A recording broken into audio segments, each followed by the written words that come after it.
पश्चिम बंगाल के उत्तर 24 परगना से एक बड़ी खबर आ रही दर्शकों, और ये खबर आज की नहीं बल्कि कई दिनों से लगातार चर्चा का विषय है। आखिरकार इस खबर में बड़ी सच्चाई क्या है, इस खबर के पीछे का बड़ा सच क्या है, आज इसी रिपोर्ट के माध्यम से आपको बताने की कोशिश करेंगे और समझाएंगे कि महिलाओं के साथ उत्पीड़न, महिलाओं के साथ यौन उत्पीड़न के उस गंभीर मामले को लेकर के सरकार की यह खामोशी कई सवाल को खड़े करती है। और इसी पूरे मुद्दे पर आज हम आपको बारी बारी से वो तमाम बड़ी बातें बताएंगे और सरकार, विपक्ष और महिलाओं के पक्ष को भी सुनाएंगे। सबसे पहले आप समझिए दर्शकों कि उत्तर 24 परगना के संदेश खाली का इस समय मीडिया में, सोशल मीडिया पर और तमाम टीवी चैनलों पर आपको इसका जिक्र क्यों सुनने को मिल रहा है, इसके पीछे की बड़ी वजह क्या है। महिलाओं ने जो यौन उत्पीड़न को लेकर के सवाल खड़े किए, और वो सवाल किसी और पर नहीं बल्कि सत्ताधारी पार्टी के एक बड़े चेहरे पर है, एक बड़े नेता के चेहरे पर है, जिसका नाम शाहजहां शेख बताया जा रहा है। और उसकी फरार की जो खबरें हैं वो सरकार के मुंह पर तमाचा है, और उस सरकार के मुंह पर तमाचा है दर्शकों जो इस समय महिला के हाथों में है। यानी कि एक महिला के शासन काल में महिला के साथ अगर इस तरीके के हालात, इस तरीके की स्थिति पैदा हो रही है तो ये सवाल खड़ी करती है, और इसको लेकर के कहीं न कहीं गंभीरता से सोचने की, विचार विमर्श करने की जरूरत है दर्शकों। आइए हम आपको पहले समझाते हैं कि इसको लेकर के अब कैसे राजनीतिक स्थिति पैदा हो रही है। दरअसल भारतीय जनता पार्टी ने इस पूरे मुद्दे को लेकर के अपने सवाल खड़े करने शुरू कर दिए हैं, लेकिन उससे पहले हम आपको दिखाते हैं वो तस्वीर, जिस तस्वीर को देखने के बाद आपका दिल दहल जाएगा और एक सोचने पर आप मजबूर हो जाएंगे कि आखिरकार महिलाओं के साथ उसी सरकार का एक व्यक्ति अगर इस तरीके के घिनौने कृत्य को अंजाम दे रहा था, लगातार दे रहा था, तो इसकी खबर सरकार को कानों कानों तक क्यों नहीं होती।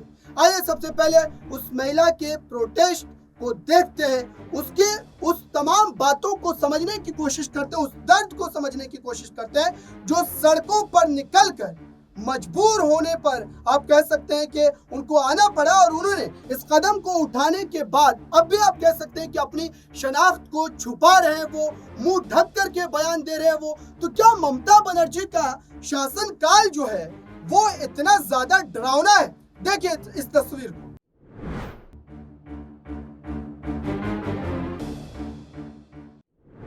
तो आपने देखा दर्शकों, आखिरकार महिलाओं की चीख, महिलाओं की पुकार ममता बनर्जी के कानों तक क्यों नहीं पहुंच पा रही। वो ममता बनर्जी जो महिलाओं को लेकर लगातार सरे फहरिस्त रहती है, आज इस तरीके से नदारद क्यों है। और सवाल ये भी, क्या भारतीय जनता पार्टी इस पूरे मामले पर अपनी राजनीतिक रोटियों को सेकने का प्रयास कर रही है? इस पूरे मुद्दे पर बीजेपी ने पुरजोर तरीके से अपने पर जो है विरोध को दर्ज करवाया है, और मात्र केंद्र के बड़े चेहरे नहीं बल्कि जो राज्य स्तर पर जो छोटे छोटे कार्यकर्ता है, या फिर आप कहें कि पश्चिम बंगाल में जिनके हाथों में बीजेपी की बागडोर है, वो भी इस पर अब सवाल खड़े कर रहे हैं और ये कह रहे हैं कि दीदी के शासनकाल में महिलाएं सुरक्षित नहीं है और महिलाओं को लेकर के राजनीति भरपूर है।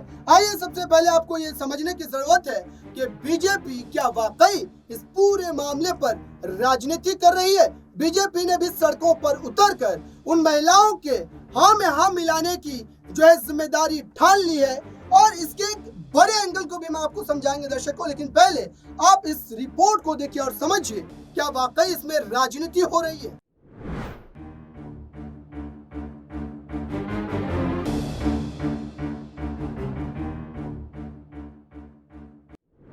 तो आपने देखा दर्शकों, आखिरकार ये स्थिति क्यों है। और उससे भी बड़ी बात आपको ये समझने की जरूरत है कि जो संदेश खाली जगह है वो कितनी ज्यादा संवेदनशील है। इसको लेकर के इतना ज्यादा जो है इस समय पश्चिम बंगाल के लिए भी और साथ ही केंद्रीय सरकार के लिए भी काफी ज्यादा प्रश्न खड़े होते हैं, और ये भी कि ये कहीं एक अंतर्राष्ट्रीय मुद्दा ना बन जाए। क्योंकि आज हम आपको ये भी मामला समझाने वाले हैं कि जो ज्योग्राफी है संदेश खाली का, वो कितना ज्यादा संवेदनशील है और इसको लेकर के अभी से ही वो गंभीर सवाल क्यों खड़े होने शुरू हो गए, क्योंकि लगभग आप कह सकते हैं कि 10-15 दिनों से शाहजहां शेख जो कि मुख्य आरोपी है इस पूरे मामले पर, वो फरार है और उसके फरार होने के बावजूद भी पुलिस को ये पता तक नहीं है कि वो कहाँ है। उसके सुराग को लेकर के पुलिस किसी भी तरीके से बयान नहीं दे रही है।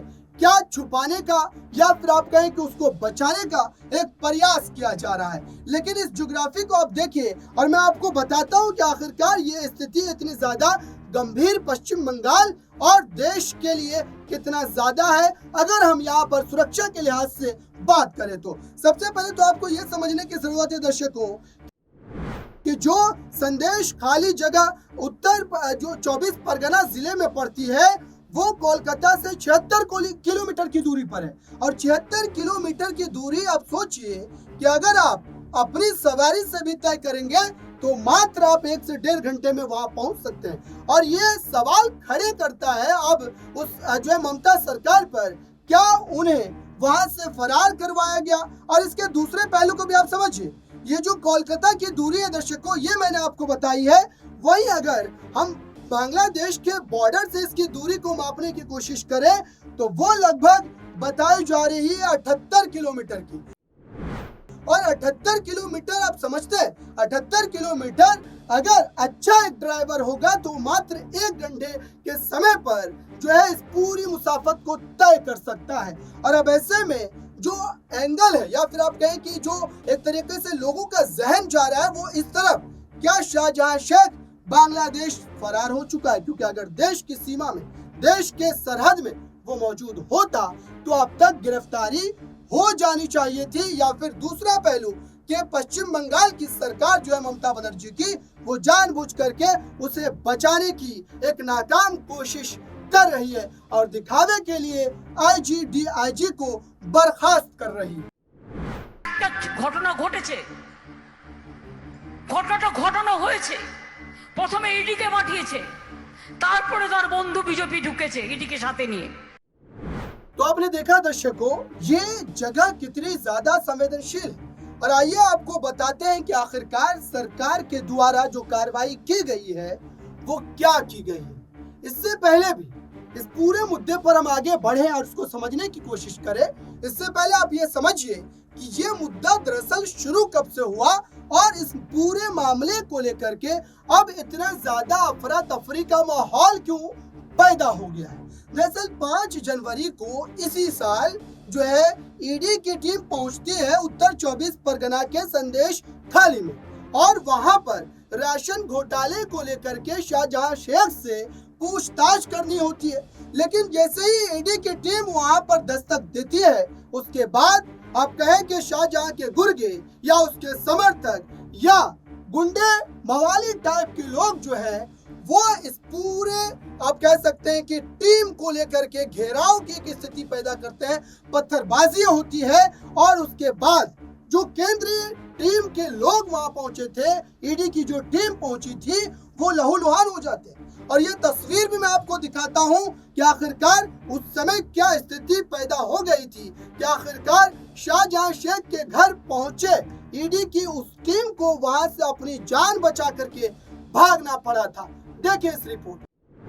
आइए आपको इस पूरे मामले में आगे लिए चलते हैं और बताते हैं कि अब तक कार्रवाई के नाम पर क्या क्या बात हुई है और कार्रवाई कितनी हुई है। दरअसल इस पूरे मुद्दे पर जो प्रदेश की मुख्यमंत्री ममता बनर्जी है, उन्होंने कहा कि इसमें शिबू हाजरा जो है, शिव प्रसाद उर्फ शिबू हाजरा, जिसकी गिरफ्तारी हो चुकी है, कोर्ट में पेश भी किया गया, कई दिनों की रिमांड भी मिल चुकी है। वही दूसरा नाम आपको बताएं उत्तम सरदार का है, उत्तम सरदार की भी गिरफ्तारी हो चुकी है। लेकिन मात्र ये 2 गिरफ्तारी क्या महिलाओं के उतने बड़े आरोप को जस्टिस कर पाएगी? क्या महिलाओं के साथ हुए उस यौन उत्पीड़न के लिए इंसाफ की जो मांग कर रही है महिलाएं, या फिर आप कहें सरकार से जो एक उम्मीद है, या कहें कि महिला के हाथों में जो शासनकाल है उस वजह से उनको जो एक आस लगी हुई है कि कम से कम उनकी बातों को सुना जाएगा और एक महिला के साथ खड़ी होगी और उसके शासनकाल में उसे इंसाफ मिल पाएगा। ये सवाल बड़ा है दर्शकों। इतनी बड़ी घटना के घट जाने के बाद पश्चिम बंगाल का प्रशासन मात्र 2 लोगों को हिरासत में ले पाता है, और अब इसको लेकर के आइए आपको एक अलग पहलू दिखाते हैं और बताते हैं कि इस पूरे मामले पर प्रदेश के राज्यपाल का भी बयान आ गया है। प्रदेश के राज्यपाल ने एक बड़ा बयान दिया है दर्शकों। और पश्चिम बंगाल की राजनीतिक स्थिति हमेशा इस तरीके की रही है कि वहां पर मुख्यमंत्री और राज्यपाल के बीच कहीं न कहीं ठनी सी रहती है। इस पूरे मुद्दे पर वीसी बोस जो कि पश्चिम बंगाल के राज्यपाल हैं, उन्होंने बयान दिया है कि राजभवन का दरवाजा खुला हुआ है उस प्रताड़ित महिलाओं के लिए, जिसकी वजह से आप कह सकते हैं कि प्रदेश में यह हालात पैदा हो गए हैं। उत्तर 24 परगना के संदेश खाली में यह स्थिति पैदा हो गई है। आइए इस पूरे मामले पर आपको एक बड़ा बयान भी सुनाते हैं कि आखिरकार भारतीय जनता पार्टी की जो केंद्र के बड़े चेहरे हैं, जो आला नेता हैं, वो इसको लेकर के क्या बयान रख रहे हैं और किस तरीके से इस पर अपनी प्रतिक्रिया दे रहे हैं। अमित शाह का दौरा भी होना है और फिर उसके बाद आप समझिए कि इसका राजनीतिकरण भी किया जा सकता है। उस पर हम आगे बात करेंगे, चर्चा करेंगे, लेकिन पहले आप गौरव भाटिया का यह बयान सुनिए, जो भारतीय जनता पार्टी के राष्ट्रीय प्रवक्ता है और हर मुद्दे पर वो अपनी बातों को जो है उस तरीके से रखने के लिए जाने जाते हैं जो सत्ता पक्ष या फिर आप कहें कि विपक्ष को चुभ सकता है। गौरव भाटिया के इस बयान को एक बार आप जरूर सुनिए। बलात्कार कर रहे हैं हमारी बहनों का, और सूबे की मुख्यमंत्री ममता बनर्जी मूक दर्शक बनी हुई हैं। उनके लबों पर टीएमसी के गुंडों की टेप लगी हुई है। बहुत ही चिंताजनक है और इसीलिए इस मुद्दे पर कुछ नए तथ्य हैं जो आपके समक्ष मैं रखूंगा। This press conference highlights the lawlessness that prevails in the state of West Bengal, where it is clear to every citizen. तो आपने सुना दर्शकों, अब इस पूरे मामले पर जो कार्रवाई की वो पूरी दास्तां है वो कहां तक पहुंची है और कार्रवाई को लेकर के अब तक क्या क्या बातें हुई है वो आप समझ लीजिए। दरअसल सुप्रीम कोर्ट में आज सुनवाई हुई और इस सुनवाई में जो पीड़ित कर्ताओं की तरफ से अपने पक्ष को रख रहे थे वकील अखिल जो अलग श्रीवास्तव जो है, उन्होंने ये बात कही माननीय जजेस के सामने और ये भी मांग की कि इस पूरे मुद्दे को लेकर के जो सुनवाई है वो पश्चिम बंगाल से बाहर रखवाई जाए। और ये बड़ी मांग है दर्शकों, और ये कहीं ना कहीं सवाल भी खड़े करती है कि क्या वाकई ममता बनर्जी के शासनकाल में एक महिला अपने लिए इंसाफ की सुनवाई पश्चिम बंगाल में नहीं करवा सकती? क्या ये इतना ज्यादा असुरक्षा का माहौल जो है वो इस समय पश्चिम बंगाल में पैदा हो गया है? और इससे आगे बढ़ते हुए आपको बताते हैं कि आखिरकार इसमें राजनीतिकरण को लेकर के इतनी ज्यादा चर्चा क्यों है?